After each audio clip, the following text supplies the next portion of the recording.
So I often compare discipline to something negative, because you get disciplined when you misbehave, you get disciplined when you fall short.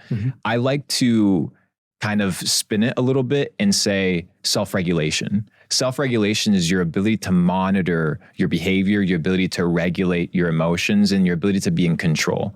I don't want to be a person that's always focused on being disciplined. I want to be a person that has mastered self-regulation, a person that has mastered being able to say yes, being able to say no, and then simultaneously being able to play with the balance of balance. Most people apply self-discipline and they neglect so many beautiful things that they could experience in life because, I just got to be hard on myself. No, not necessarily. You just have to self-regulate, understand how to manage your life, and understand that it's a lot more enjoyable when you are a person that has self-control as opposed to a person that is just following a set of rules over an extended period of time. What is self-regulation though? Because if you regulate the wrong things, you're going to work a job that you hate, you're going to go through a path that you don't enjoy, and then you find 10 years gone down the path and nothing has changed.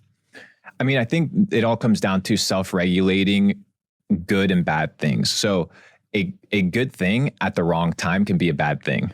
Just like a bad thing in an opportunistic time could have a positive switch to it. So it's not about self-regulating crack cocaine, you know what I mean? It's about understanding that if you have too much of a good thing and you don't apply this self-regulation, it can be negatively affecting you. How does that feed into time? Because everything that has a cause has an effect. So let's say if we self-regulate today and we remove an aspect of our diet or a food or a drink, that'll have an impact in a few years' time. But how do you think about that for the impact of what you've done? Because it's a communal effort that applies over the course of 5, 10, 20 years. I mean, it's interesting. I think self-regulation, you can look at it short-term and long-term. So it has short-term consequences, but it also has long-term consequences. What I always tell people is in my decision-making process, I never want to make irreversible decisions. So you never want to make decisions that you cannot reverse. So for example, I go fuck a bitch, get that girl pregnant. I can't reverse that decision. It's done. My life will fundamentally be different. Had I self-regulated and kept my dick in my pants, I would have been able to avoid decision-making, right?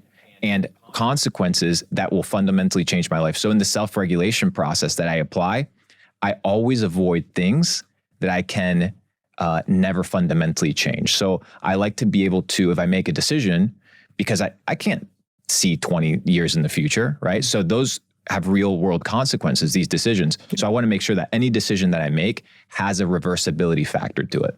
What about on like a micro basis? So the decisions you're making today, food, health, diet, work, where you be, what you're working on, and the impact that will have even in the short term, 6, 12 months ahead. I mean, that comes down to self-regulation with regards to how I feel today. And does this help me achieve my daily goals? So for example, if tomorrow I have a very important meeting, it would be foolish for me not to self-regulate and go out tonight super late, go party, go drink, because it doesn't play into my ethos, into my objective short term. So you have your short term objectives in order to complete your long term mission.